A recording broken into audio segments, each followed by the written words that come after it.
Discover your daily deal at the dating site for automobiles, StreetVW.com. Here's General Manager John Luciano. You can save thousands on this showstopper, the revved-up Volkswagen Atlas Crossport, or get ultra-low monthly payments on all new and used vehicles, like on the Volkswagen Atlas. And remember, many Volkswagen vehicles are famous for outstanding fuel economy. And meet the Volkswagen ID4. This affordable electric SUV is going to change everything. Hurry and discover your daily deal now at StreetVW.com. Street Volkswagen of Amarillo, 5000 South Soncy.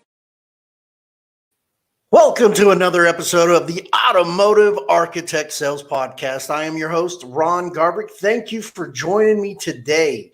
It's going to be a special guest on my show. I'm excited to have him on. He's a great guy. I've actually been on his show with his co-host, Lou Ramirez. And, thinking through the years and what I wanted to be growing up and trying to get into the entertainment business. And the first thing that I wanted to do is I wanted to be in radio because I thought it was awesome to listen to the DJs on the radio, and they did funny clips and played songs. And I was a huge country fan back in the day.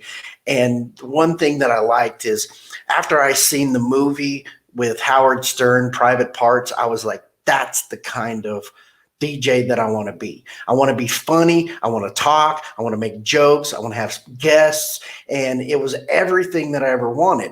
And then I learned how to do character voices. I first did Mickey Mouse and then Elmo and then Barney, and then learning how to do Bill Clinton at the time because Bill Clinton was the president, and I'm aging myself, So I was like, I love the American people. That stain on that blue dress was blown out of proportion. Nobody cared about my ding dong as long as I kept the economy strong. And it was like that. And so I was like, man, if I can't get into radio, because, I was hearing rumors that being in radio, you weren't making any money. So I decided, hey, let's move to LA. Let's find myself an agent. Let's be in the entertainment business, because I wanted to be a big star, because where I came from in liberal Kansas, not anybody was doing that. Everybody was going to college. They were playing football. And it was just like, I had bigger dreams. And the reason I'm bringing this up, and before we get into my guest, the reason I'm bringing this up is because my stepson, he's dyslexic. He has a learning disability. And for so long, when I got, 13 years when I got with his mother, he had an issue of reading. When I got with him, or with his mother, he wasn't speaking. When he wanted something to drink, he would go, look, look. If it was, he wanted something red, he would go, rear, rear. So he had a problem learning. And he fought.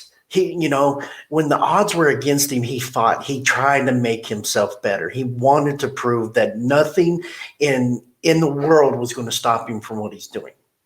And, he had problems reading. They held him back in first grade. And so he was determined that he was going to learn how to read. Long story short, we get up to now, he's a freshman in high school. So Sunday I had a conversation with him and I asked him how football practice was going, off-season football, getting prepared for the next season as a sophomore. And he was saying that it sucked, that the coaches are hard on him. He thinks that the defensive end coach doesn't like him, and he was very negative about it. And he was like, I'm about to tell him off. I'm about to get in my truck and just drive off because I don't even want to listen to him anymore. All he does is yell at me. And I was trying to talk to him about, hey, you need to be more positive about it. You're growing up now. You're not a little boy anymore. They're not going to sugarcoat anything for you. They're going to make sure that you're prepared for the next season because you have a pretty good chance of starting.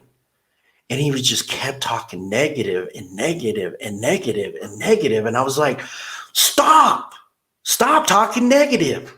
And I got a little upset and I told him, you know what? You do what you're told. You do what your teacher tells you. You do what your coach tells you. You do what your parents tell you. And you need to stop being so negative. I'm tired of hearing it. I'm tired of when someone gives you a positive comment, you have to be negative. And it hurt his feelings. And he went into his room and he was crying. He's 16 years old. So I know it was the wrong day to do it on Mother's Day. So I upset his mother. I upset him. But I wanted to get through to his head that you have to be positive. And no matter what, because when you get older, you got to be positive. You're going to have naysayers. You're going to have people that doubt you. You're going to have people that don't believe in you. But you got to start believing in yourself. That's where it starts. You believe in yourself. So I went into his room and I said, bro, you got to listen, man. The reason I'm on you is because I believe in you. We're in this together. 13 years ago when I came into your life, you had the world against you.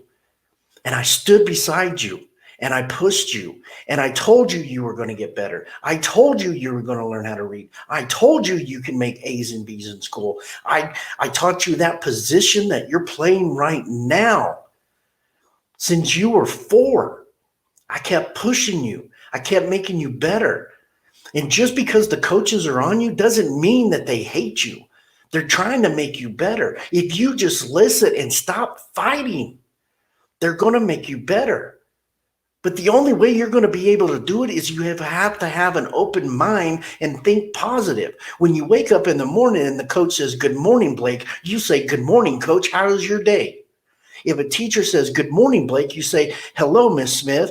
Today's going to be a great day. You think positive, positive things will happen. You think negative, negative things are going to happen.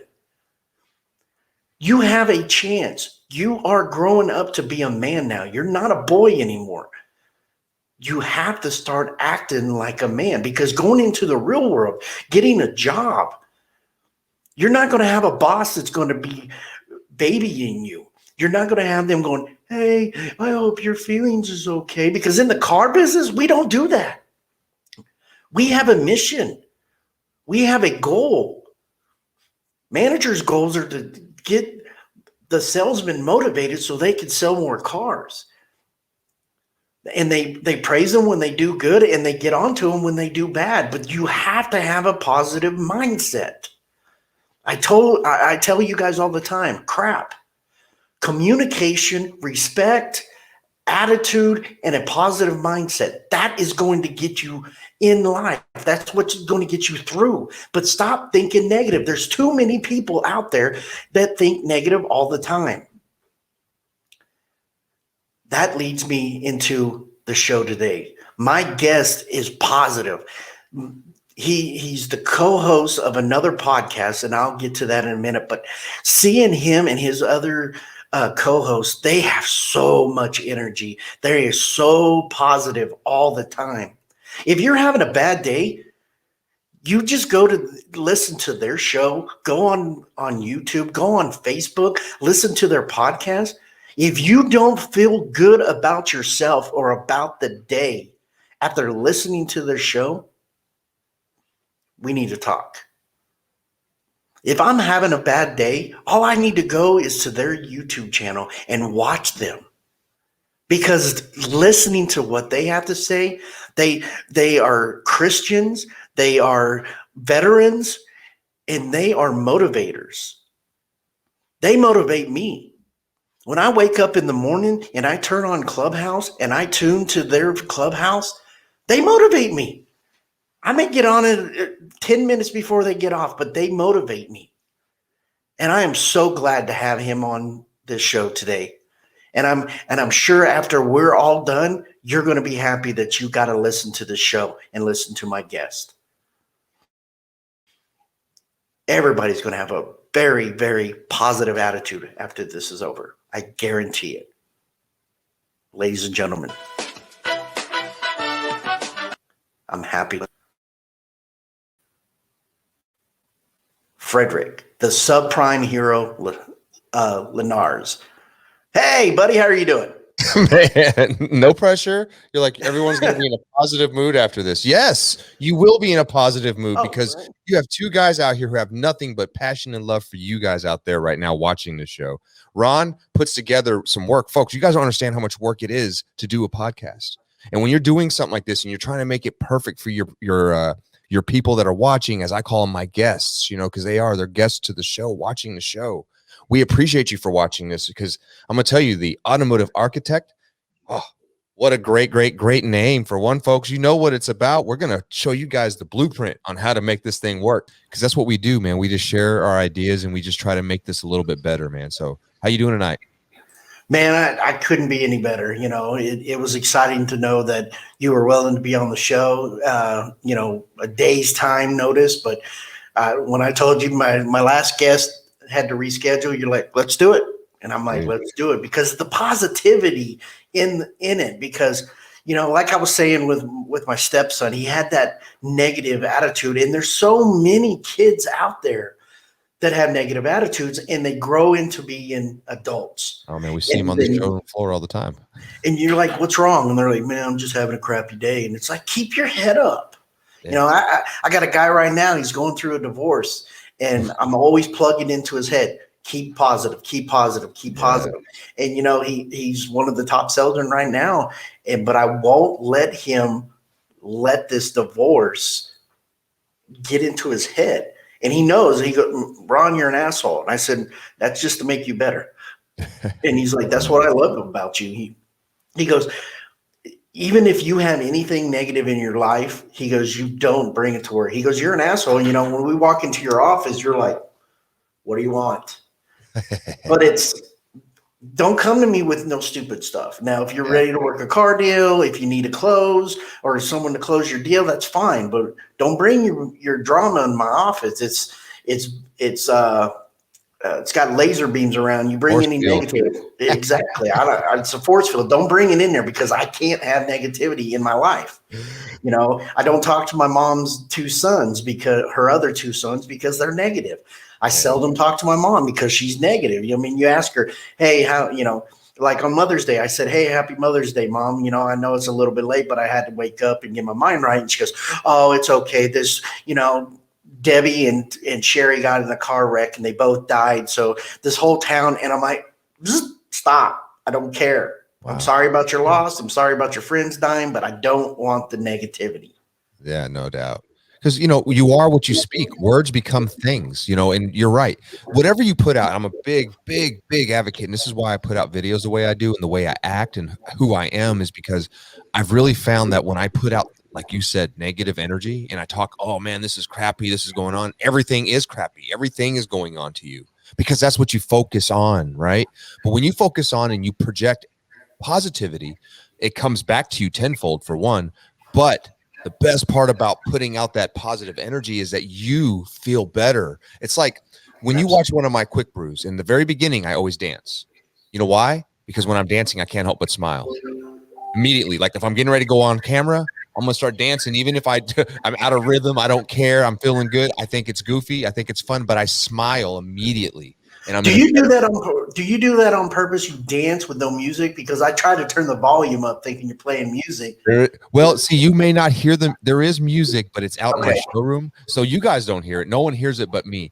But sometimes I'm somewhere where there is no music or I'm and there is no music going on, and I just dance anyway. And that's when you'll hear me do the like today you were dancing and I turned the volume up and there's no music, and I'm like, who dances with no music? This guy, right? And that's because I know that when I do it, I'm going to be in a better mood, and it immediately makes my quick brew more fun. It makes it more fulfilling for me, and it makes it, you guys will feel better energy from that, because I have to. You don't want to go in there like, hey, how you doing? I'm Fred, and today my quick brew is about this and that. It's got to be, hey, how you all doing? And that's what you do. You bring that energy and you bring that fun. Don't run. I'm not like this 100% of the day, right? I wish I could be that positive, but I mean, my wife would kill me even if I was that positive. But I am positive because I do want positive things to happen. When you do that, life becomes really fulfilling, and you notice the beautiful stuff. Gratitude is huge, man. And you're right on the money when you're talking about your son. The way you were, I got you, and I was feeling you, and I was over here nodding you like, man, I get that, and I totally understand, and I know what message you're trying to bring to him, because this world is a tough world to navigate through. When you make it a pity party, you will never make success. We've seen those people that we're like, man, get over yourself. You're the one thing we do not have control over. Don't worry about is everything. Let that go. But the one thing you do have control over is your mentality and how you think and how you feel. You have 100%. Doesn't matter. You could see it. You'll see the guy who has literally, you would think in the most people's mind has nothing. Somebody who, has a barely, lives very minimal, I guess is the word I'm saying. And you would look at him, man, and you would think that guy's not happy, but he's the happiest guy you've ever met.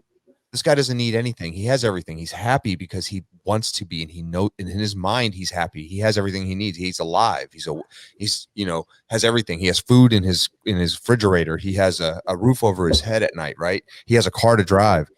But maybe it's not the Porsche. Maybe it's not the mansion. Maybe he doesn't own a dealership. Maybe he doesn't, he's not the top salesperson at wherever he works or whatever the situation is. But the dude's happier than the guy that is the owner of a dealership, that is this and that in most cases, because those people sometimes have a problem with their attitude. And attitude determines your altitude 100% of the time, 100% of the time.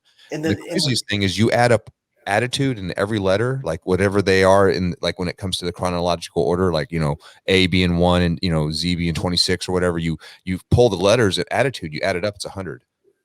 So your attitude is 100. I love that. It's crazy how that's just ironic, but your attitude is so big. And I learned that young, in this business, is your attitude determines everything. How you get to work. I remember my boss would tell me, the moment you walk in the store, I don't care. Just like your salespeople tell you, whatever's going on at home does not matter. When you walk in this door, you put on that actor's face. It's a business. You're a business. Make it happen. And you're right. And, it works for me. It always does. I come in, it's almost like I'm a different person when I walk in the showroom. When I walk in my showroom to this day, I walk in and I feel like I'm in my head. I'm listening to Saturday Night Fever. I can tell by the way I walk. I'm tell me talk. I do. I feel that way. I come in there with a little jive walk going almost. I'm looking at all my guys pointing at them like, what's up, boys? What's up, ladies and all that stuff. I do that. And I could be in the crappiest mood. I could not want to be at work that day. You'd be like, man, why do I have to be here today? I'd rather be at home with my wife and my son. They don't have to do anything today. No, the moment I pull into there and I pull that door open, I'm a different dude. I turn it on. Boom. Subprime Heroes ready to go. And let's crush this day and let's have fun. You have to. And but when you do that and when it's real. Like we say, words are for real. Words become things. So when you act that way and you do those things, you become those things. And then accountability comes into play. And that's the best part about internet videos and putting out all the social media stuff is I have accountability now. I have to be that guy. I can't say this and then have every one of my salespeople say, nah, man, he's nothing like that at all. Right. So you got to hold up to your end of the bargain too. So. And it rubs off on people because if you're in a good mood and you're pointing at people and dancing and stuff like that, they're going to want to do the same thing also. Yep. And on my part, I joke around and I make jokes and stuff like that. And sometimes they say it's dry humor because I don't laugh at my own jokes. But they know when I'm in a good mood. Like I was training yesterday, and I was like, we have this kid. It's kind of funny. He's like the you see Men in Tights, right? The guy with the the Dora the Explorer haircut. Well, but he's got a beard too. Okay. So I call him Honest Dave. And every time he gets Saturday cash, it doesn't matter what the amount he gets. It's all in $5 bills. So after I was done training, I was like, hey, if you don't believe me, you can ask Honest Dave. And he just shakes his head. And his name's Jacob. He's I think he's Cuban or something like that. And he just looks at me and laughs. And today he came in and he shaved his beard because I was like, you still got the Dora Explorer haircut, dude. I don't care. And but well, we got another lady. Her name's Angela, and she goes by Pua. And because she's Hawaiian or whatever, and I call her the wild Samoan. And she's a green pea. She's got the best sense of humor. That's awesome. She's always smiling. She's always having fun. She's always laughing.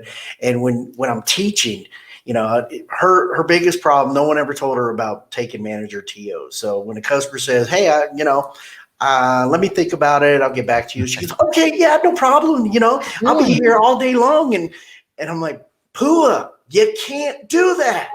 I said, have you not heard of the term manager TO? And she's like, no. And I'm like, let me teach you to manager TO. And then I got some other salespeople in there, and they're like, doesn't matter if you ask for a manager TO, they just lower the price. And I go, exactly. And so you need to learn how to close your own deals. It's one thing that you get up, you're being faced. You get up, hey, boss, this is Mr. Smith. He says he's got to think about it. Yeah. Now you did your job. You took a TO. Okay. I said, but if you already know in your head the 4 reasons why a customer does not buy, you can honestly, it's your job to figure out why. And it's the 4 P's: price, product, payment, or person. 100% of the time. And she's down here. Okay. Price, payment, person. Okay. What else? And I'm like, look at her energy. The rest of y'all are all slumped over, and she is got the best energy in the world. And so I feed off that. You know, a comedian can feed off his audience, right? Yeah. So if the audience is laughing and heckling and having fun, you're having fun as a comedian. Because back in 99 to 2001, that's how I did it. I'd tell a joke and someone would laugh, and then I'm like feeding into it more and more and more and more because your audience is there. And I told her, I said, you use that same kind of enthusiasm with your customer.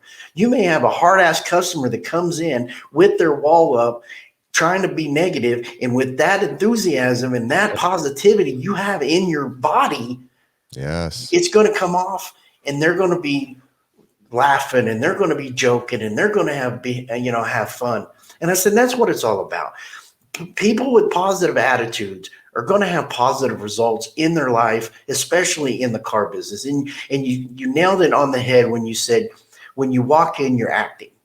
I may have retired from the entertainment business, but you're right on top. One of my salesmen, he's been with me for 6 years. He goes, I'll tell you guys right now, Ron could be in the worst mood ever when he was a salesman. He'd be eating a sandwich, and I'll be completely honest. When I eat a sandwich or I'm having lunch, I hate to be interrupted. Sure. Because you eat your food and go, hey, Ron, you got a customer. And you're like, oh, there goes my meal.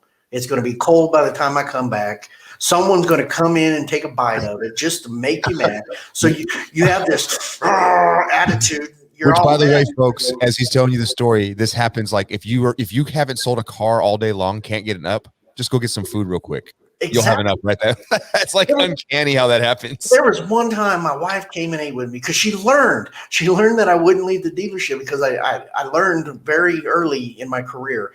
If you took a day off, the next day, the other salesman would sell 3 cars. And if you took a lunch, by the time you came back, you've seen a customer going into the box. And you're like, I'm not taking a day off, and I'm not taking a lunch. So she would bring lunch to my job.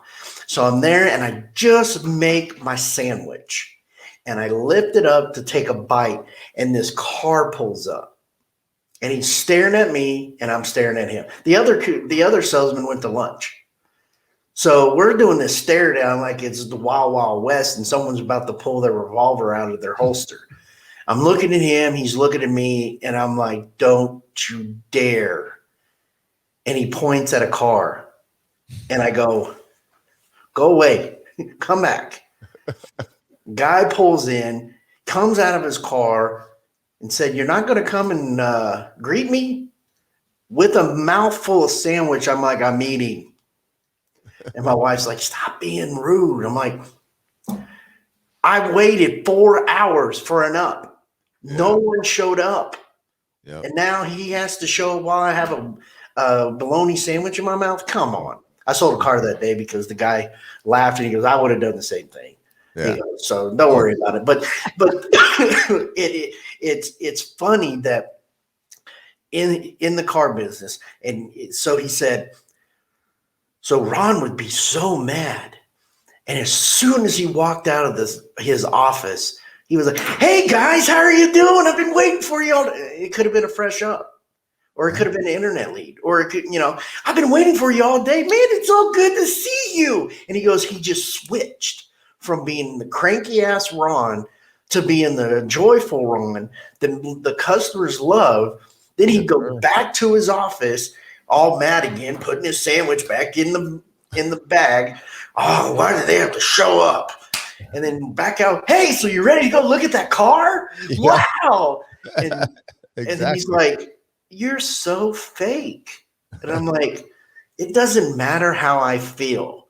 If they have one little sense that I am annoyed that they showed up during my Subway sandwich, then I have no car deal. These people are the ones that make me money. Yeah, no doubt. So it's kind of comical now that, when people are like walking into the finance department, they're like, hey, Ron, will you pencil a deal? And I'm looking, or appraisals. I'm not the appraisal guy. I'm not the inventory manager. Exactly. So the first thing I respond, I'm like, you can't find Dan? Well, we don't know where Dan is. I said, you got a microphone.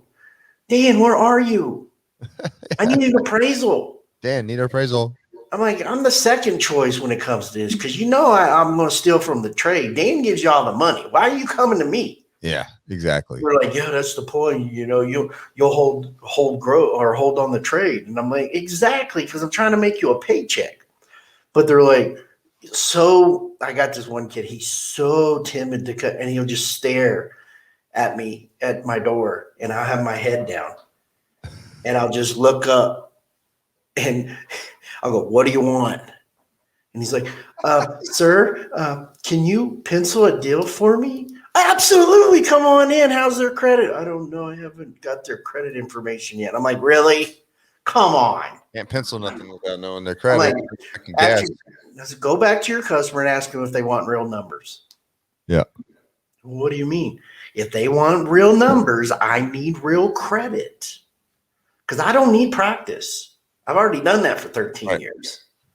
So it's funny. It's funny how people change in a split second to adjust to the customers. So 100%. First of all, I want to thank you for your service. Man, you said you were in the Air Force. I appreciate everything you did.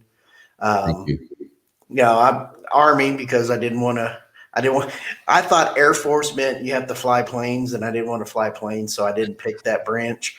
And I didn't pick the Navy because I didn't want to wear white and didn't want to look like Popeye. Plus, I don't like the water, and I just bought a boat 2 weeks ago, but I don't like the water.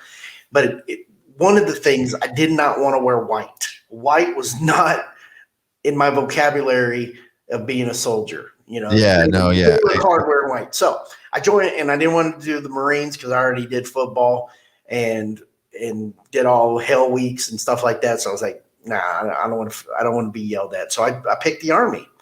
And the funny thing is, I went down the list of finding the job because I knew they were going to send me somewhere cold. I just knew it. And so I'm like, mechanic, no. MP, no. Truck driver, no. Parachute guy, no, I'm not going to be responsible if parachute don't work. What is a food service specialist? You're a cook. Like, what? Nah, I don't want to be a cook either because I've seen Gomer Pyle and I don't like peeling onions. Oh, no, don't worry about that. Cook is a good job, and it's a good position to be in because if you feed communications right, they're going to make sure that you get the calling cards you need when you're overseas. And if you treat finance right and feed them good, they're going to make sure you get paid on time. And if you feed the first sergeant right, he's going to make sure if you ever get in trouble that he sweeps it under the rug. I'm like, shoot, man, I like politics. Make me a cook. So go through basic training, go to my AIT, go get my new uniforms. And I couldn't understand, why are we getting new uniforms, man? I already got my BDUs. We walk in the door and they hand me this stack of uniforms, and I'm looking down at it and I'm like, excuse me, I'm in the Army, right? And they're like, absolutely, you're in the Army, soldier. And I'm like, okay, why am I wearing white? Oh God, yeah. They're like, you're a cook. And I'm like, that was one of the reasons why I didn't want to be in the Navy. I can't keep white clean. And they're like, move along. And I'm looking at this going, oh my God, why did I pick a cook? I don't like white. And, you know, when I got out of the military, I had to switch my uniforms with the sergeant that was still in because I couldn't keep white clean. And they were so dirty. And he's like, how can you? And I was like, you talk to Sergeant B. He's the one throwing hot sauce at me. He's the one throwing chocolate syrup at me. It got to the point where they just put me in the ration room because I couldn't keep my cook whites clean. He's like, you know what, put your BDUs back on. You're going in the ration room. And I'm like, what does that consist of? You're just taking inventory. I said, okay, that's cool. I don't care. But, you know, getting us prepared to the car business, it was a good thing that we were in the military because it had us squared away. It had us disciplined. It had us being accountable. It had us getting our mind right, and it made us grow up. And, you know, I got in when I was 25 because I wanted something good for our family. And so I got in when I was 25. I was like one of the oldest guys there. But I learned a lot while I was in the military, and then I'm bringing that into the car business, like discipline and accountability and making sure that, you know, never leaving a fallen soldier behind. You remember when they said that you never leave a fallen soldier behind? Never. Yep. That is what I put into my training. That is what I put into the dealership. If a salesman is in any need, let's say you got one, he's doing everything possible in his right mind to sell a car. Right. And he's just not getting it done. And he can't feed his babies. I got a single father, or he's got a mother that doesn't do her part. And I was asked to let him go. No. You got to get rid of him. He's not producing. He's always got to leave early. He's got to do this. You got to talk to him. You got to tell him he's just not cutting it. So I bring him in and I started talking to him, and I said, what's going on? And he starts crying.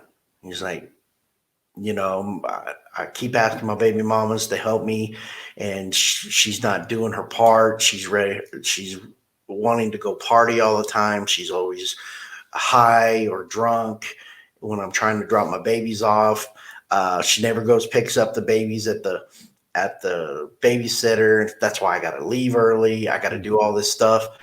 And I was like, you can't let this interfere. You got to find a solution. You got to find a way to get these people or to find, you know, take care of your kids while you work.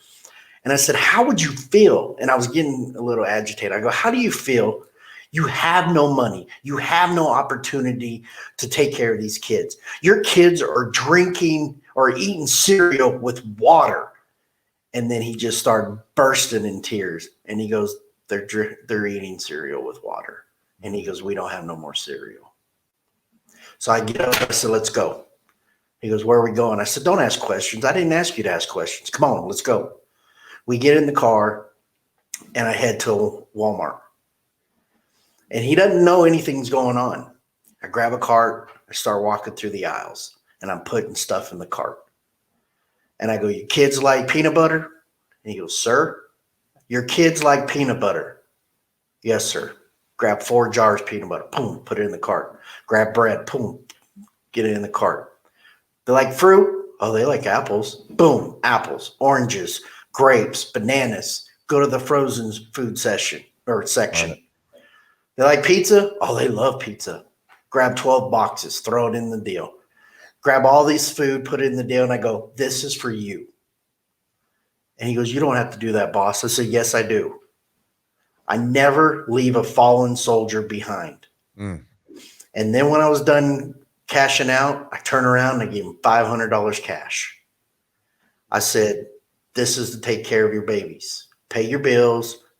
I said, "But part of that money, take them bowling, take them to the movies, take them out to eat. I don't care what you do with the money, but use it on your kids.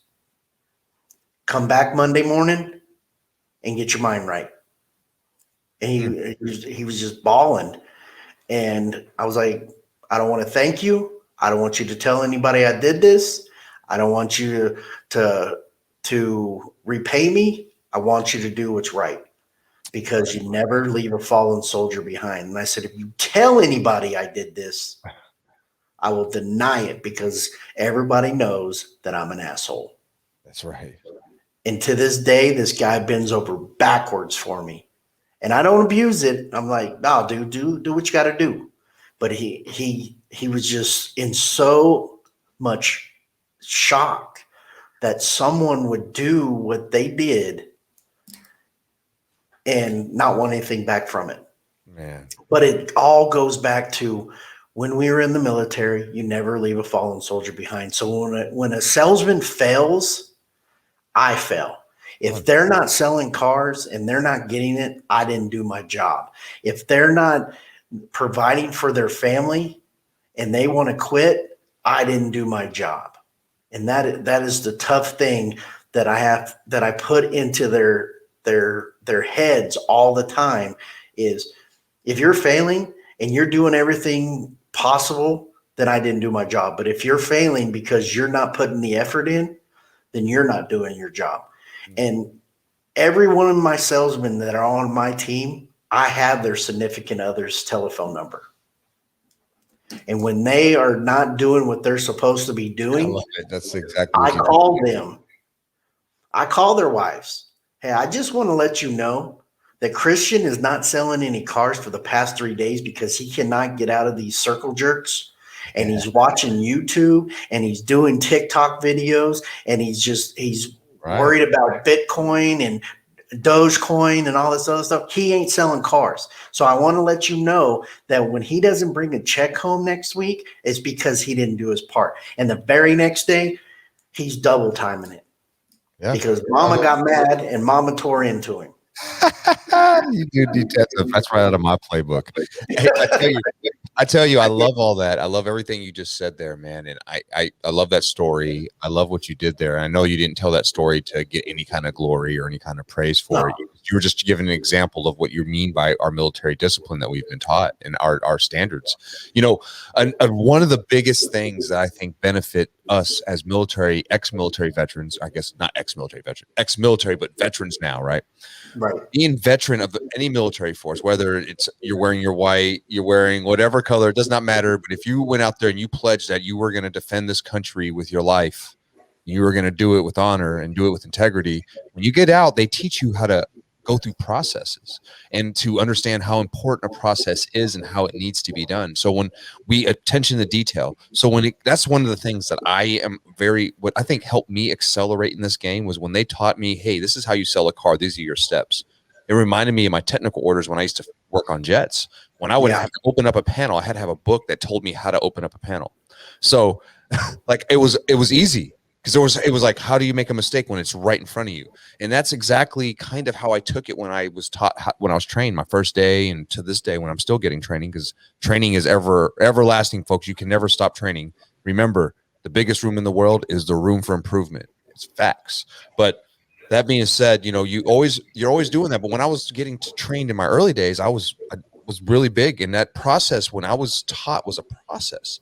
You do it this way, it goes through these motions, and here's why you don't know this, and here's why you until you get to here, and then once you get here, you're able to give them everything you need.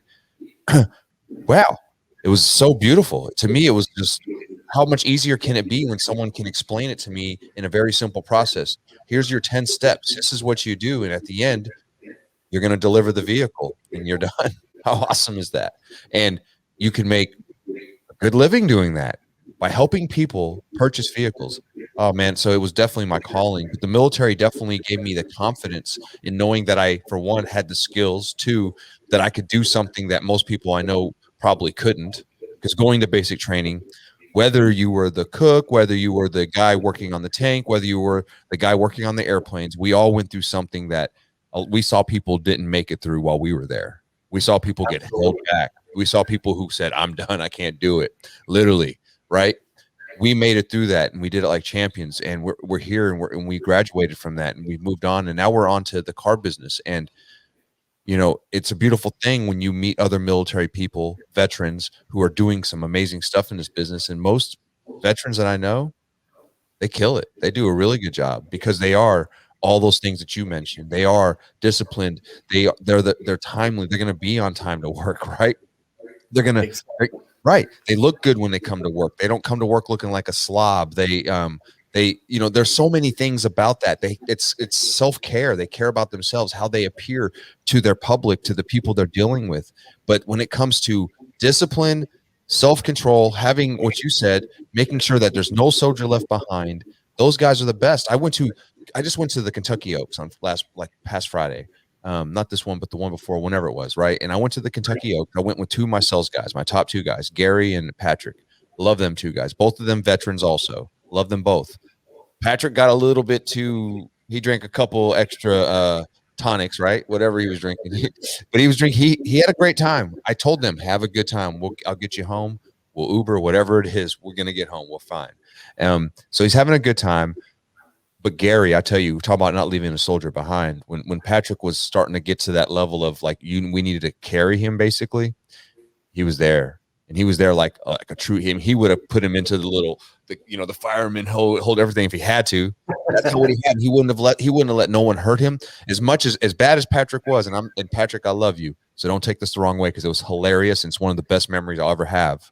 But he was acting a fool when we were leaving. Like saying stuff that like could cause a fight, right? So you're like, okay. So, but we would have his back, and I know that because that's what brothers in arms do. That's when people who are on the same mission do.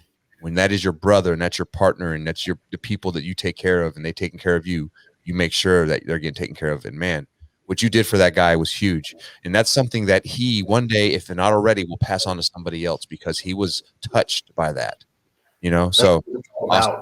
It's paying it forward, you know, and people know my story that I lived in my car. I lived in the streets, and I didn't get a handout, but I did get, you know, I liked to social drink at the time. And so when I go to the bar, I would drink, but I'd drink a little bit too much where everything just started to taste like water.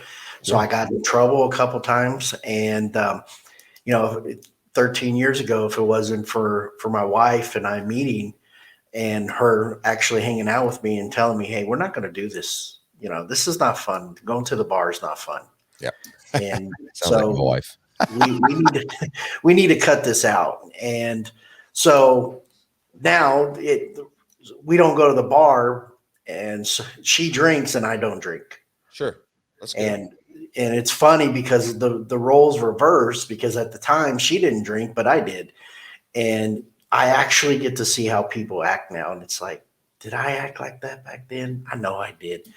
And she's like, you were worse. And I'm like, worse than how he's doing it? She's like, absolutely. You were a big jackass. She goes, you weren't even supposed to be at the bar because you got a DUI and you were on probation, and your stupid butt would go up to the cops and go, hey, how y'all doing? Man, we're hopping tonight. And she goes, you were being retarded. You know, you could have got in trouble. You know, they could have ran to your probation officer and said, hey, we seen Ron at the bar again. Yep. And I'm like, I did do that, didn't I? So, and I give her a lot of credit for changing me, because I was going down the wrong road, and the auto business just fell in my lap. I mean, I told you guys before on your show, I was working at a funeral home picking up dead bodies, making extra money while I was working at the newspaper. And the funny thing is, when people stop dying, I stopped making money. And I know that's bad to say, but if people ain't dying, you're not getting paid. So, and they said the newspaper was a dying business. The funeral home was a dying business. So I just went to a Ford store and I said, hey, you guys want to advertise your cars? Because I see you ain't moving them. They're like, no, we want to advertise, but we're looking for salesmen. Hey, you want a job? And that's how I got started in the car business. Is it just plopped in my lap. How did you get in the car business? Car business actually fell into my lap. I was very fortunate. I had met this guy. He was at his house party. He was having a house party. I was over there, and it was a nice little house. I was like, man, this is nice. Semi-young guy, not too much younger than me, or not too much older than me. Just living the life. Just didn't seem much smarter than me, though. I was like, okay, this guy doesn't seem like, how does he, afford a place like this? So I go to him and I'm like, hey, man, what do you do for a living? And, how do I get involved in something like that? He goes, well, man, I'm in the car business. I was like, oh, shoot.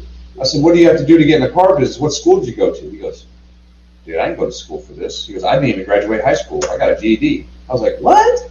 I said, say what? Right? I was like, so you're telling me that with the GED you could afford something like this that you got going on here? He goes, yeah, man. He goes, I'm a finance manager at an auto dealership. All I did was start selling cars. And in my mind at the time, I remember thinking, man, to sell cars, I thought you had to have like some kind of college education. I don't know why I did. I assumed that, because I didn't think of car people as like the scum of the earth or nothing. I just, for some reason, you see them in shirt and tie. They're dressed nice everywhere they go.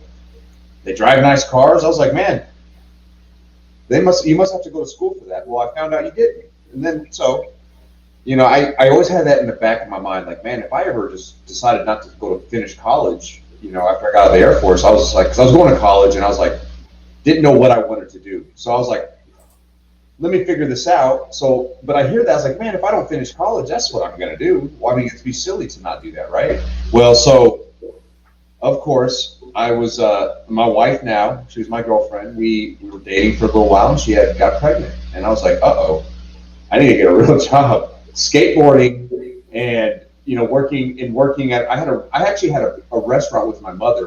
I was partnered with her in a restaurant. It was like a small one. It was inside, it was a fast food restaurant inside the mall. It was a sub shop with ice cream. And we did well. That's actually where I met my wife. But, we did okay there, but it wasn't paying a lot of money. I was still living at home, right? So, but I was like, man, I need a real job. I need health benefits. I need this. I need that. I'm about to have a kid. I can't be playing games anymore. So I saw an ad in the newspaper. It said, come see Matt Damos or Chris Craddock at Swope Mitsubishi.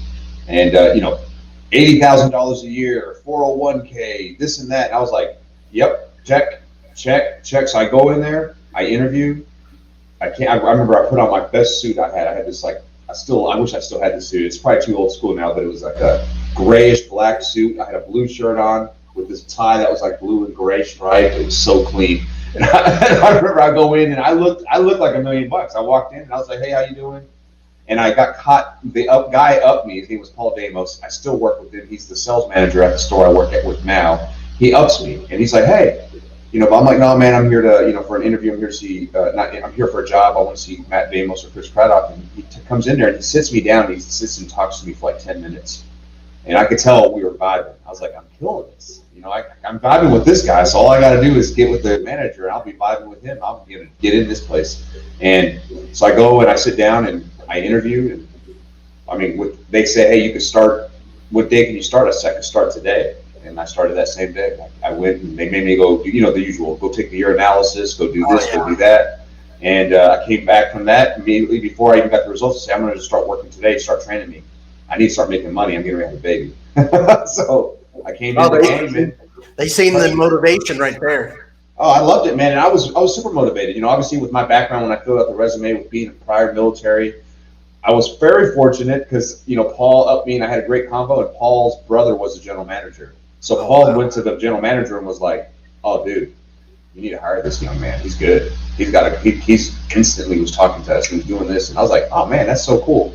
And that general manager is still the general manager that I work with today. Matt Damos, my favorite mentor ever, the guy who taught me how to sell cars, and the guy who's still showing me how to sell cars, because that dude's clean. He's the best. I feel like I'm very solid, but I feel like I'm the best F&I guy in the world. I'm sure you feel the same way, right? I feel like I'm really good subprime. Can nobody touch me in subprime? I have the best process. My deal's fun. My CIT's crushed. I feel like that, right? That's, of course, I'm going to feel that way. But Matt Damos, and I feel like when I sit at a desk, no one touched me either. That's my first love. I'm not really, finance is something I learned because I wanted to learn it because I never did it. But when it comes to what I really love, I love closing a car deal.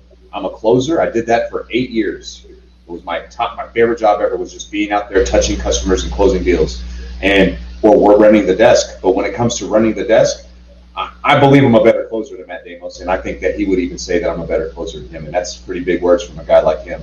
But when it comes to running a desk, that dude's unreal.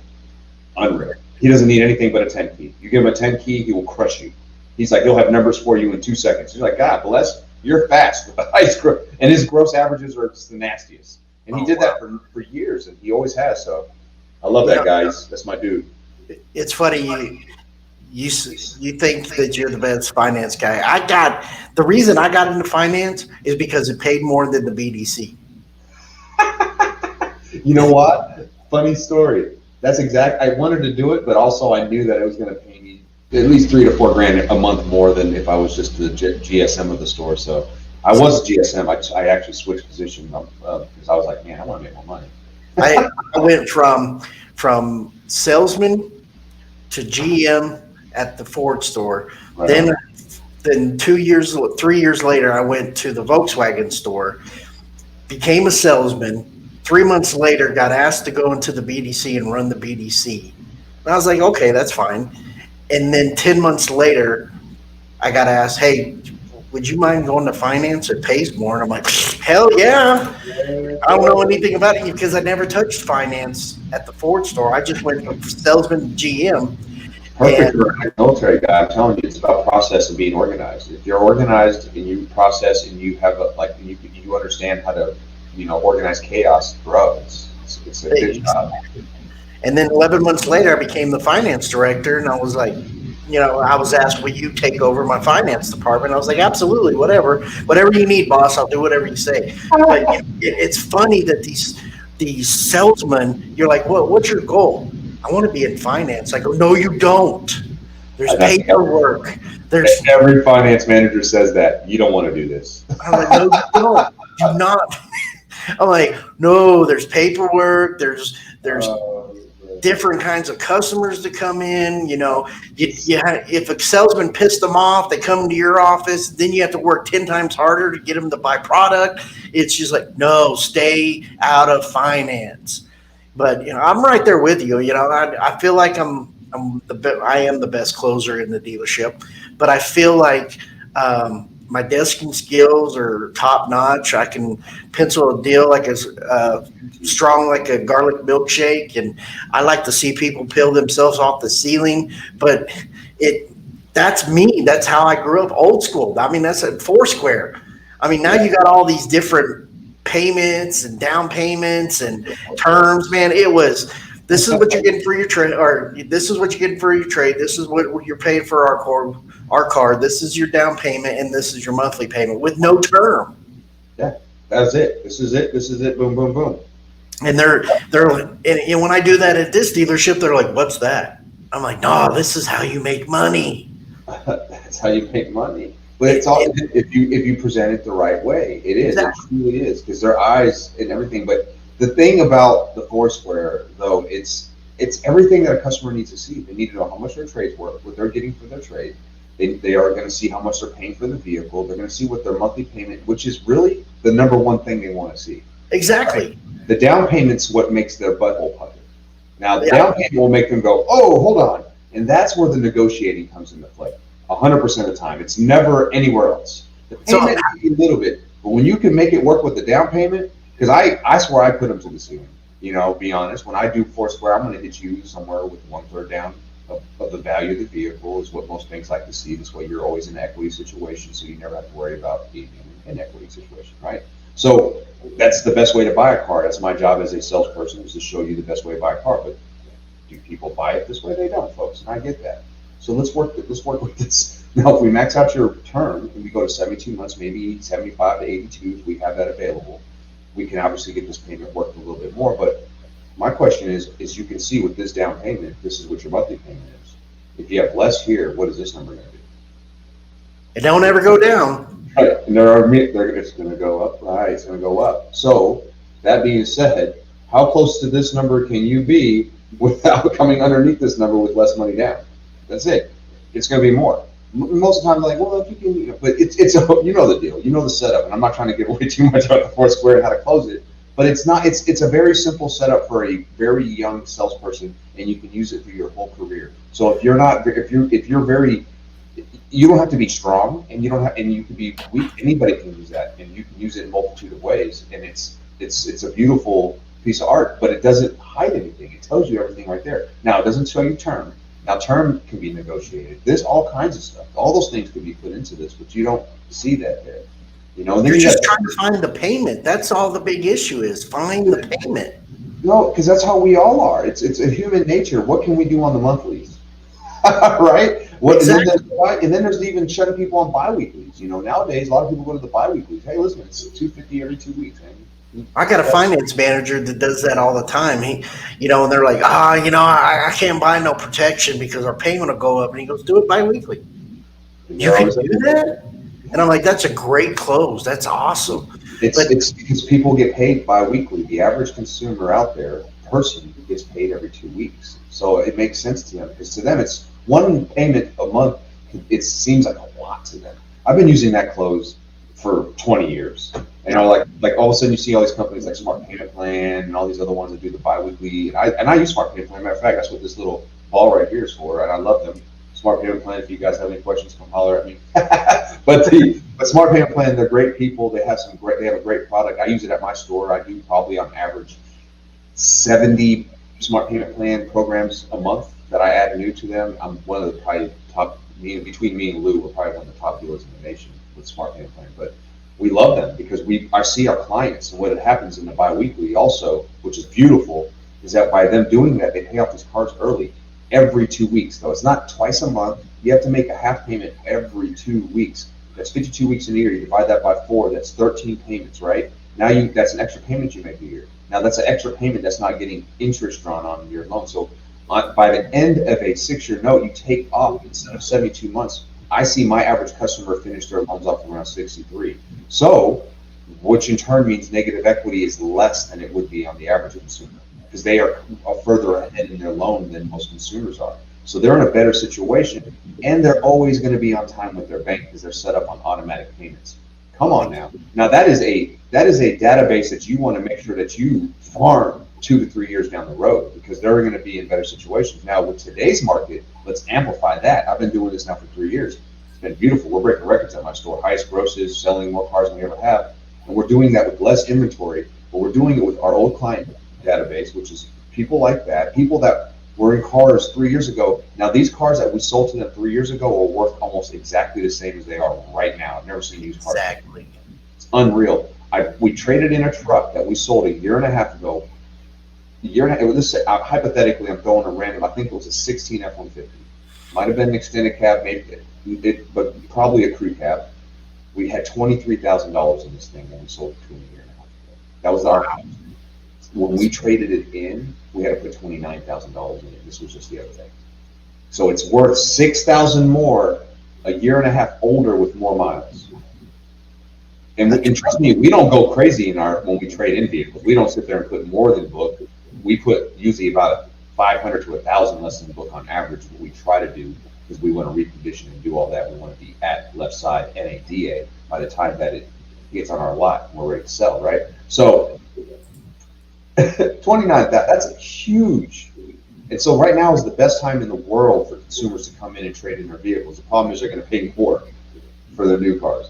But when they go look at a brand new car, though, and which is driving up these used cars, that there's not enough brand new cars out there. Toyota supposedly, what I'm hearing, is Toyota's not going to have new cars on people's lots till the third, fourth quarter of the year. They're not going to be able to ship anymore.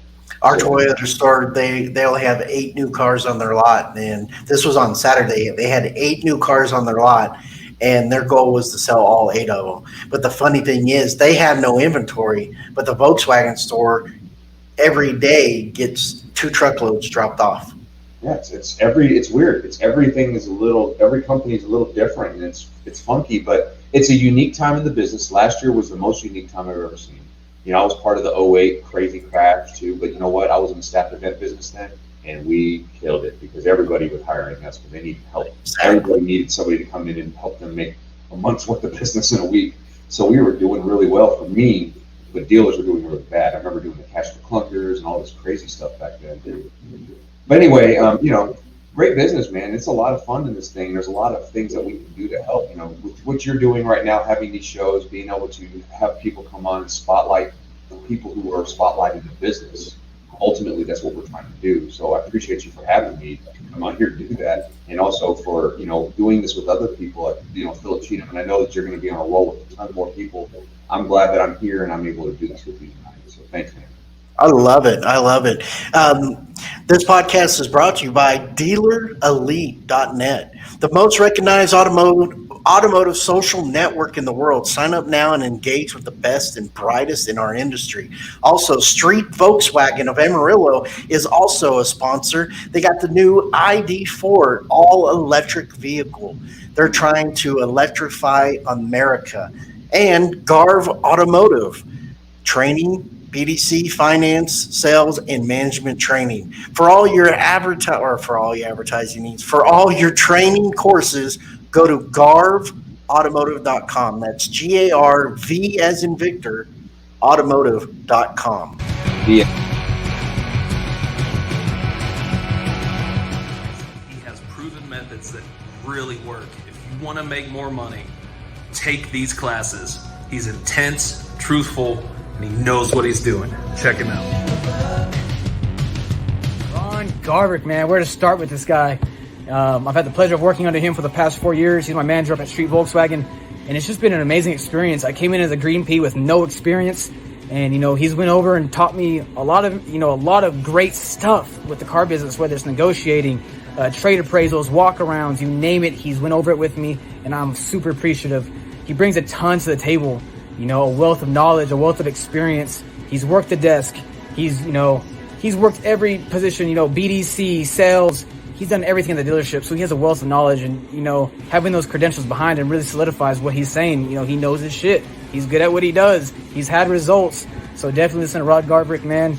I'm very blessed to have him at the dealership and be able to learn from him directly. So tons of good stuff. Can't wait for y'all to check it out.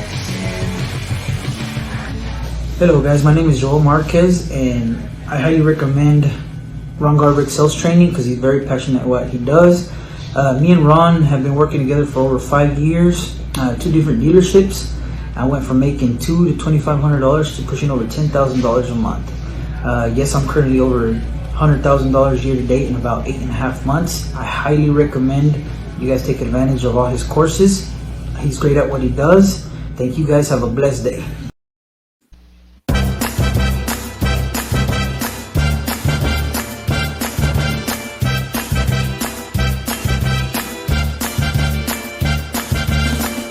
It's not unusual to be loved by anyone.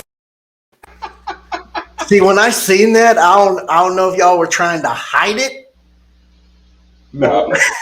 But when I found that, I was like, I gotta find something that shows the enthusiasm that Lou and Fred have. And when I seen that, I was like, that's it. That's what I have to do. And I love Fresh Prince of Bel-Air. I love the Carlton. And when y'all did it, I was like, that's gotta be on the show.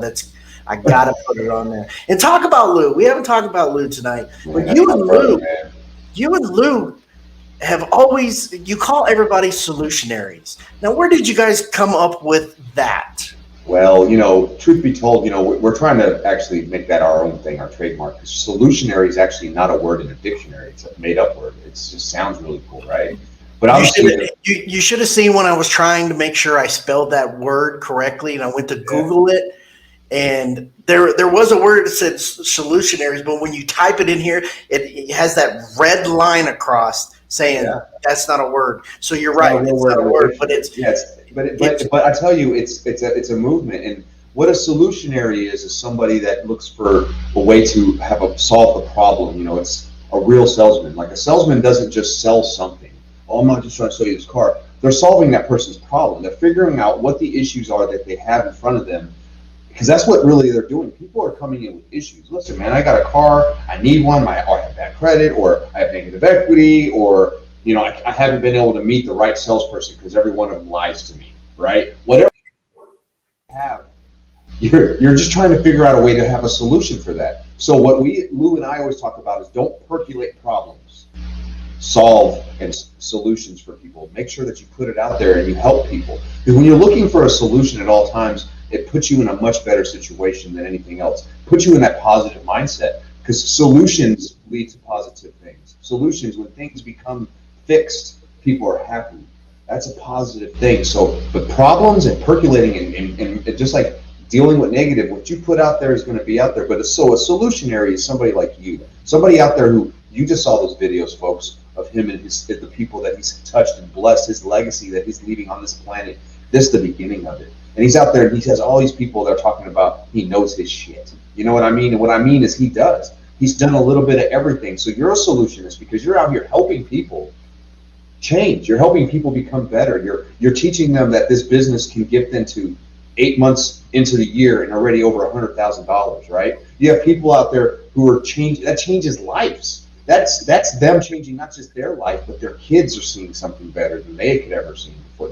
Now they're going to experience a life where it's different, like our kids are experiencing, right? They get to have that life of not having to worry about, are the lights going to be on this week? Exactly. Are we going to have food at the table? Man, I don't know if I'm going to be able to get new school clothes this year.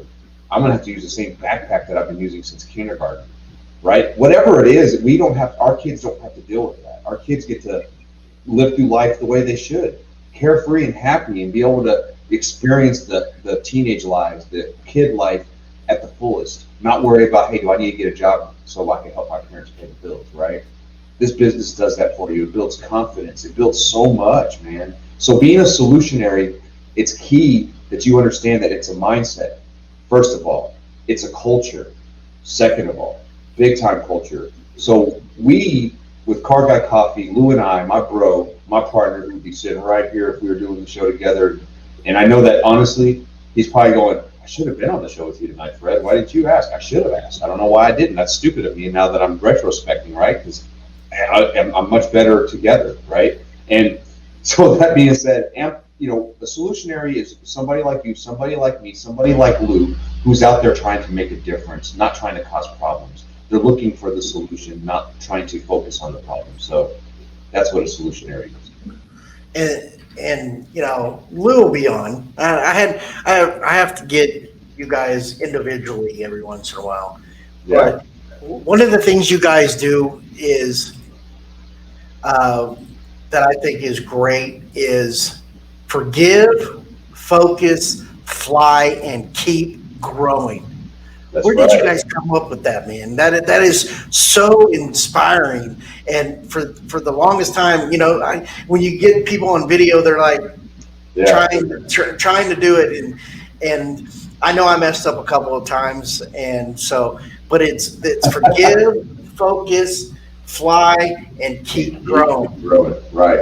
So it's obviously it's simple. It's a mantra. Well, Lou actually started the whole forgive, focus, fly, the whole culture of that. He did that years ago. He's actually been doing it it was part of a youth church ministry that he was part of. He was helping a lot of young kids be able to do something. He called it a dance. So he'd get all the kids together and they start, moving, and he'd go, forgive, focus, fly. Forgive, focus, fly, right? So he was doing that because he was trying to teach children. And this is what forgive is. Forgive, focus, fly, folks, just so you know. In order for you to grow, and that's what keep growing, in order for you to grow, you have to forgive all the stuff of your past, the stuff you messed up on, all the stuff that you consider failures, all the things that people have said to you saying that you can't do it, all the things that make you upset, the excuses that you keep coming up with. It's time to let all that stuff get off your shoulders. So you got to wipe that stuff off. You got to forgive it. You got to forgive everybody and forgive yourself, most importantly, for any mistakes you made.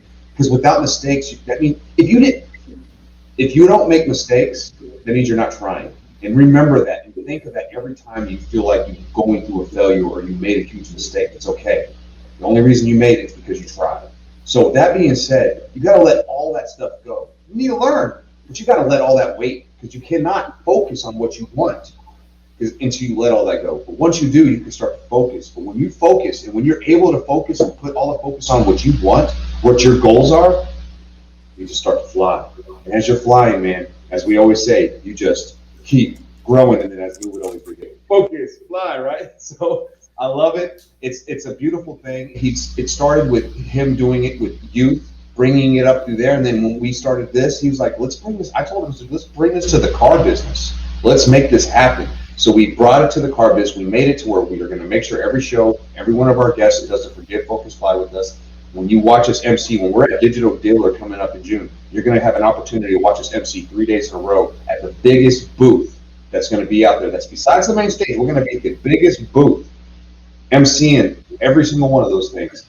You're going to see us do the Forget, Focus, Fly every single day. We're going to have everybody. And there's going to be, I think there's enough room in there to put 130 people in there with the whole COVID standards and everything. So we're pumped. We're going to go crazy with it. We're going to bring that energy, because that's what the business needs. The business needs to let go of all the crap that people call us, what Vroom says about us, what they say we're shady, we do all these things. We're going to let all that go. It's time to forgive, focus, and fly, because this business is making a pivot right now. We're making a change with people like Ron, people like Darren, people like Lou, people like me, people like Lynn Lundy out there, all of us out there who are making a change, echoing our voices, amplifying this whole movement right now. And we're all doing solutions together, man, and we're doing it with some fun. We're doing it with people like Ron. Folks, I don't know if you know, and I'm going slightly off subject for a second, but me and Ron have a slight weird connection, man. He went to high school with somebody that's a good friend of mine that lives here, Mr. Chauncey. You know what I'm talking about. How crazy, how small of a world is that? Both from Kansas. He comes in, Chauncey Livingston and his wife moved all the way out here. They raised their kids here. They end up staying here, and his son and my son are really close. They're the same age. They've been going to school together since first grade, and like literally, it's cool. They're juniors, getting ready to be seniors next year. His son stays the night at my house all the time. My son stays the night at his house all the time. We have barbecues together. Man, I tell you, Chauncey can barbecue for real. But that's so crazy that we have that connection. Because when I put a post out that I was interviewing Ron, I was like, I'm interviewing Ron Garverick. And he was like, he messaged me outside. He goes, man, that dude's super familiar, man. I think I went to high school with him. And I was like, are you for real? I said, so I went immediately to Ron's profile, and I saw that he's originally from Kansas. And I messaged Chauncey. I was like, it's got to be him. He's from Kansas too, bro. What's the odds that somebody that you think you went to school with happens to be from the same state, the whole nine? He was like, oh, it is. And I think, did you guys end up talking? Yeah, and the funny thing is, he didn't know me by Ron. He knew me by Garv, because when we played football, we went by our last names. I believe so that. they couldn't say my last name, so they gave me the nickname Garv, and that's where Garv Automotive came from. Because when you're getting yelled at by the coach, Garlic. Yeah. So they're like, you know what, you're Garv from now on. I love it. So Chauncey only knew me by Garv. So when you say Ron Garverick, he's like, man, that guy looks familiar, and I have more gray, and you know, I guess when in football we had bald hair. But the funny thing is, I was a senior, they were sophomores, and I had Amy in French class. So, and plus I had a crush on one of her good friends. Oh, that's funny. The girl and I dated for a while. And then we broke up because we were at two separate middle schools. So I was trying to use Amy to get back with Cherie, but Chauncey and his clan, got involved. But Chauncey, man, he was one of the fastest guys on our team. He was the shortest, but he was fast. So if you give him the ball, you blink and he's in the end zone. That's how good Chauncey was. He's a solid guy now. But, Oh yeah, and it's because of the work ethic that our coach put us through and whatnot. So, yeah, it was crazy when I seen Chauncey go, "Hey, that guy looks familiar," and I went back and I private messaged him and I was like, "It's Garv," and he goes, "Garv, that's who." Yeah, I go, "Yeah, I knew you wouldn't know me by my real name." So, but Chauncey's a good guy. He's always been a good guy. His family's awesome. It's Amy's awesome, so it's good there, but. Yeah, Amy's super cool, man. My wife loves her, and their kids are amazing too. Really, really, really. Chauncey, oh my God, I love him so much. He's just a smart young man. He's probably going to be like some kind of like guru at something, dude. He's really super. Like his brain is on fire. And he's always been good and whatnot. So, tell me a little bit about the Car Guy Coffee podcast. You and Lou came up with that, and you got your own coffee, you got your own brand, you got stickers. You can see this sticker right there, the Car Guy Coffee sticker. Yeah, I see that, man. It looks good. Hey, I appreciate you, man. And yeah, man, we the Car Guy Coffee podcast, man. It's long story short, and it's still going to be semi-long, I'm sure. But long story short, I love it, man. That's keep growing. It's my dude. But yes, so I wore that shirt with the Philip Cheatham game. That's right, you did. I saw that. That's why when you said that, I was checking out that episode. I was like, oh, look at him wearing the shirt. But yes, sir, I appreciate you wearing the shirt, and we appreciate the respect back and forth, just like I respect your show, man. And that's up to yours and anything. I like it. I want one of those. I need one of those. I'll send you. Have we sent you one of these yet? Yes, sir. All right. Well, here's the deal. Car Guy Coffee. I made one copy. I made one copy first. I like it a lot. I like your logo. It's when your video at the very beginning. I don't know if I got to tell you this when we first started this, but your video is awesome. Like your intro video is super cool. I love the way it all looks. It looks very professional. I like how it all moves around with your logo. Your logo looks clean. You got a good one, man. You did a good job on that. And it's funny how that name came up, and we can talk about that another time. How I got the automotive architect, and I think I told you the last time on your show. But how did Car Guy Coffee podcast get in the make? Well, it all started with me actually wanting to quit my job. To be honest with you, it was I was getting to a point where I was like getting frustrated because our dealership was crushing it. Numbers were great. Everything. If outside looking in, you'd think I was crazy for me wanting to quit my job. You'd be like, why does this guy want to quit? Well, it's because we were crushing it for the last 6 years running, man. It kind of like, okay, we've kind of maximized the opportunity here. I'm a finance manager, and I'm never going to be the general manager of the store unless this guy leaves, but he's not leaving, right? So he's going to be there. I don't want his job, and I don't know if I want to be the general manager there anyway, but I don't have room for growth, and I didn't realize that deep inside. So I was like, man, I was going through a struggle. Well, one thing I did know is that I had a lot of value to bring to this business, right? Everywhere I went when I was in the staff event business, I would go and I'd go into a store. I was the best, and no disrespect to other car guys, but that's how I felt. I'd walk in, I was the best, and no one out car guy me, right? Everywhere I went. And I felt like, man, that means if I went and I did this for 8 years, and I traveled all over the country from Seattle down to Florida, and every store I went to, I was the hammer, then how can I not be in the top 5% hammers in the country, right? So with that ability, I knew I had that. And when I come into this store that I was at, my very first month, it was a store doing 50 to 60 cars a month. Very first month, we busted 100. First month, we did 100 cars, and we did about 70 grand more gross profit than they've ever done.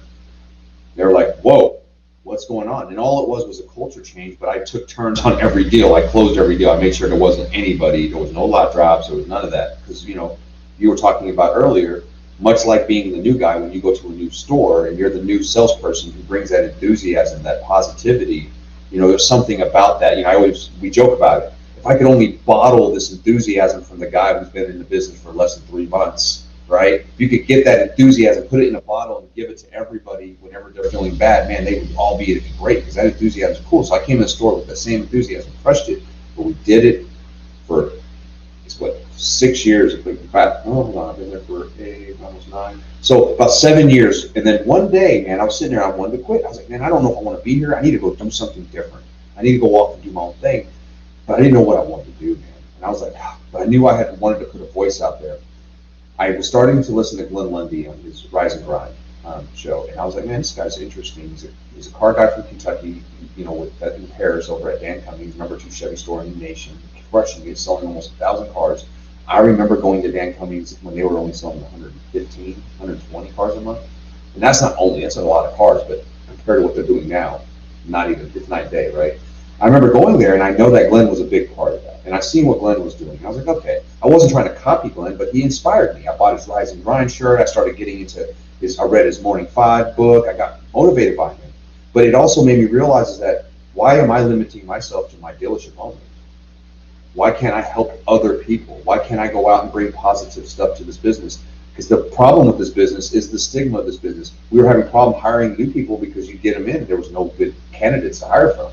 You almost have to pick scraps, and like you said, I don't want to leave a man behind, but you almost feel like you're hiring people that's going to be difficult to not leave behind, because you're almost settling, right? You're like, man, it's not the type of that caliber customer or salesperson I would want in my store, but man, I got to fill up my floor. I have to, right? So, you start getting into that. You're like, how do I get more people who want to join and get into this game? So I figured, why not Car Guy Coffee? But I didn't think Car Guy Coffee at first. What I think was, I want to do a podcast, but I want to do it with somebody. I need accountability. I've learned that with me, any type of accountability helps me so much. So the first person I thought of was, as you can see right behind me, Lou in that picture, right? First person I thought of was, what do you call my homie Lou? We just got done having a great time at this huge boat trip, and everybody was calling us Cheech and Chong because we were just laughing and having a good time, right? And that was like our nickname. I was like, that's cool. I liked it. Whatever. I'll go with it, right? I'm Asian and he's Hispanic, right? Cheech and Chong. So I was like, cool, we'll do that. So that being said, I get back and I remember we had a company picnic, and I was in a great mood, but I was sitting there like encouraged, like I felt something pulling inside me to call Lou and say, hey Lou, I want to do a podcast. I just knew it. So I called Lou and I said, hey Lou, I got a great idea, man. And you're the only person I want to do this with, so hopefully you say yes. And he goes, what is it, man? So I want to do a podcast. And he said, word? I'm like, yeah, I'm talking word? I'm like, yeah. And he goes, you got a name for it yet? I said, nah, man, I haven't even thought of a name yet. And he goes, well, I got one. So what's that? He goes, Car Guy Coffee. And I remember when he said it, and he was in that phone call, literally that fast too. And I was like, I sat there for a second, and I was, because at first I didn't know if I wanted to be an automotive. I didn't know. I just wanted to do a podcast. He said, Car Guy Coffee. So my first instinct was like, I don't know if I want to be automotive. But then I was like, no, I do. I do want it to be automotive. And I think Car Guy Coffee explains a lot. Inside joke, Car Guy Coffee is the thing that, this is Lou's, technically it's Lou's thing too, because Lou, he's a GSM. He likes to dance. He dances way more than you guys see me on the internet dance. This dude and he can really dance. I mean, he's old school b-boy, can kill it, loves to MC and mic, the whole nine. But he's like, he was at a dealership, he's hype. We're both hype. We get in, I told you guys, I point at people, I get in there like, you can tell by the way I walk, right? So I walk in, but I have that energy. But the thing is like, people would ask us, and they asked him, he's the first one to ever say it. They asked him one day, they said, Lou, man, what you on? What you on, Lou? And he's like, I'm not on anything. I'm on Car Guy Coffee. And that's how it all started. And that's how that name came about. Now, Car Guy Coffee is being caffeinated. It's waking the hell up. The problem is that most car guys out there are asleep. That's why people like me shine in the business, why I don't have to do that much more work to really be that good. That's why people in a lot of dealerships, some of them do really well, and if they, just because most of the other people at the dealership don't do anything. They spend a lot of time in, like you mentioned, the circle jerks, right? Those circle jerks are deadly. It's a cloud of darkness. So you got a black cloud over here. You guys are just negative speaking, talking about why this place sucks. You guys are horrible. You need to stop doing that. Spread out. To the point where at my dealership, this is crazy. We make them. We don't want them in more than a pack of two. Like if it's more than two of y'all in office, it's too much. Y'all not working, right? So that's how we get. We're big about that because we believe that circle jerks are not good. So anyway, that being said, so that's how it all started, man. It was just me wanting to do something more, where I felt like I was dying because I wasn't growing anymore. We had capped out at my dealership. I wasn't doing anything professionally anymore. So what can I do to elevate that? Wow, let's go with Car Guy Coffee. Not only did that do that for me, but it helped me become more accountable.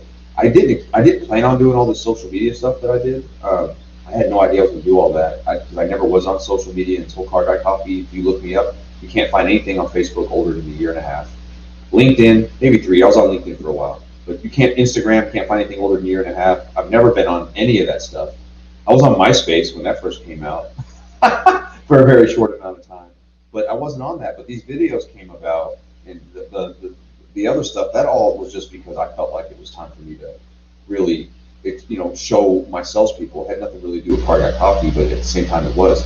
It's accountability, man. And accountability is huge. When you put stuff out there and you say you're going to do something, you have to do it.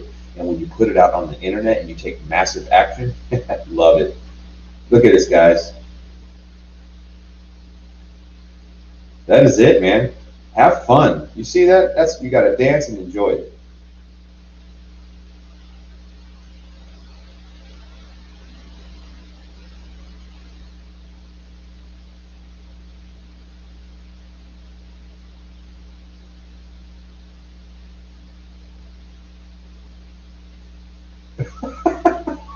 I was so silly. I love. The funny thing is, I never watch my videos back. So it's like I record them, and I just see ya. And every once in a while I'll catch one, but they're funny. Like by the end of it, I don't even know if I said what I needed to say, but I hope I did. It's all inspired by just having fun, man. We're in this for an hour and 30 minutes, and dude, we're not even started yet. So there's going to be a part 2 to this. I know where you're at right now. You're in Eastern time zone, and it's late, and I know you have to get up in the morning. We're going to have to do this again, bro. We're going to have to finish this. I'm going to do a wardrobe change and everything. So, hey, I already did it, brother. Oh, damn. I didn't even notice that till you said it. While you were talking, I was like, time to switch. Remember that time when y'all were interviewing me? And I took my jacket off, and I was back into my T-shirt. And Lou was laughing because he was like, he's changing clothes. But I was done with the interview. But no, we're going to have to do this again. We're going to have to schedule a time to do a part 2. So this episode will be part 1, and then we'll do a part 2 for next week, because I'm not even done talking to you. I've had so much fun. This is great. You're great. Lou's great. I mean, you just, when I was popping there, and I think I found you through Rachel Blott with Royal Logistics. Yeah. And I was like, man, who are these guys? They're so energetic. They're giving lots of great content. They're awesome. And you guys are big supporters of the Automotive Architect podcast and the Manager TO podcast. And I love the Car Guy Coffee. Haven't had an opportunity to listen to the Car Gal Coffee, but I'll get to it. No offense. The girls are not consistent enough, and I love them. They're my sisters. I love them two sisters, man. They're amazing. But man, they're very busy. They own a dealership, so I get it. They're a smaller outfit, so they're more involved than the average owner, right? But so I get it. But I'm like, girls, you gotta at least put one episode out a week. That's it. It's it's not, and it's not that they have to commit that to me, but I'm like, it's to themselves, because what happens, and I've seen it with podcasts, is that if you don't, you start to, next thing you know, you're never there anymore. It's the podcast disappeared. The whole Car Gal Coffee, I meant for it to be the Car Gal Coffee. I wanted it to be something special, and it can be something special. Imagine a place for women to be able to speak. There is no other Car Gal Coffee podcast out there. There is none of that. You know what I mean? There needs to be one. And them two, they're such awesome chicks. I love them. That whoever they put on the show, they're going to love them too. But I don't think they have the confidence. Oh, I love them. And I got to meet them both at, because of, they're for the people dealers also. So they're with the rich dealers, which is the gravitational marketing. So they were down. That's how I met them in Florida. And we become friends while we were down there. Like, we would be like their little brothers. We'd go out to the bar. They could do it, dance and everything, but they knew that we would make sure that nobody would mess with them. You know what I mean? So they were like their little brothers. They're like our older sisters, but I love them like they are. Truly, I feel that way, because they are the kindest women you ever meet. And I dare somebody to take advantage of them, and I'll crush them. That's how much I care about them, right? They're like true, like my older sisters and stuff. But no, they're good people, and I do appreciate your support, man. And like, I appreciate you posting in the Car Guy Coffee pod, our little group too. Post away in there, brother. I know, like I post a lot, so I definitely want people to post in mine. It brings the love in there, and I definitely appreciate that. And I will always share whatever you put into it. Yeah, and every time you guys do an interview, I like to share it in my group, the Automotive Architect group on Facebook, just to let people know, hey, even if you don't like my show, listen to these guys because they're going to take care of you too. They're going to provide great content, positivity, and so when you post, I grab it, I pop it in, or I approve your post, and. Yeah, you always do, and I mean that. I appreciate you, and it means a lot when you get support. And that's the thing. Like, there's so much room for all of us. It's good. We're all doing good, and we all just need to keep sending this message out. What I love about you is you're consistent, man. I get it. But that's the thing. You know it. And that's why I talked about at the beginning. You know how much work this is. This is not easy. That's why you see. And for people that don't know, it's 12:31 a.m. and it's 1:30 your time. This is, we do it. We get, Fred texted me and said, "Hey, are we doing it now?" And I just got home. I have an hour drive to work from work, and I said, "I just got home." I literally walked in the door, and you get prepared. I do my podcast at night, or I do it Thursdays when I'm off, or on Sundays. But since I bought this boat, I don't get to do them on Sundays as much. But I don't blame you. I'd rather be on the boat too. Right. Hello. But I won't be able to enjoy my boat if I don't provide the content and the training and the excitement of helping other people, because by doing that, if I see everybody succeed, and I don't want everybody to be like me, I want them to be better than me, and I want people to be able to take the message that I give, take the message that you and Lou and Glenn Lundy give, and give that to somebody else. Because if you pay it forward, just like Zig Ziglar said, if you do, and I know I'm going to slaughter it because I just got a brain fart, but if you give somebody what they want, they will give you what you want. And all I want is for people to be able to be successful, because there's some of us that got into the automotive business that never got trained, and there's some of them that wasn't even willing to learn, and I was willing to learn. And thanks to Jim Ziegler, by posting that 58-minute 46-second video on YouTube on how to sell a car in a car dealership, I'd probably be lost right now. And I praise him all the time for doing that. And the message that he gave me the other day with me saying, "Hey, thanks for everything that you've done. You don't know how much you've inspired me." His message was, "We have a lot of equity in our friendship. Thanks." That's awesome.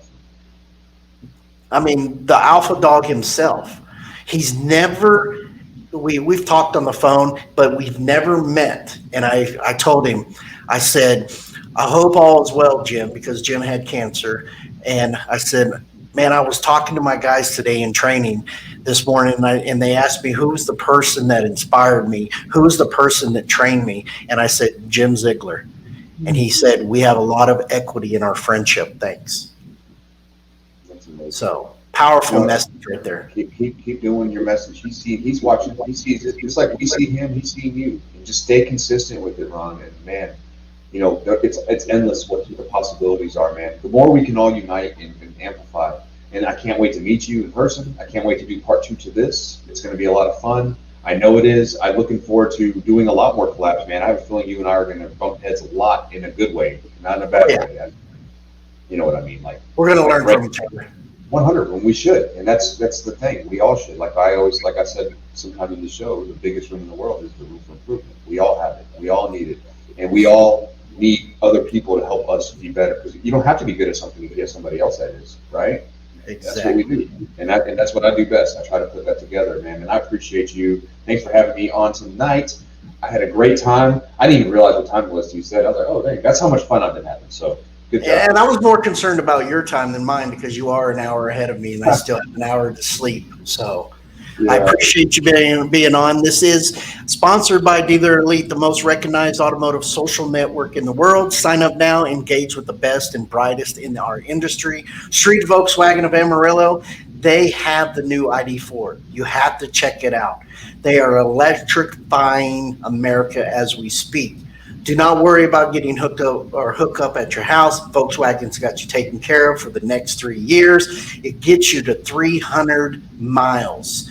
So, I mean, I should be getting an ID4 as many miles as I drive every day, because I can just charge it up in my garage, get back in it, never have to worry. Especially with the gouging of gas in your area.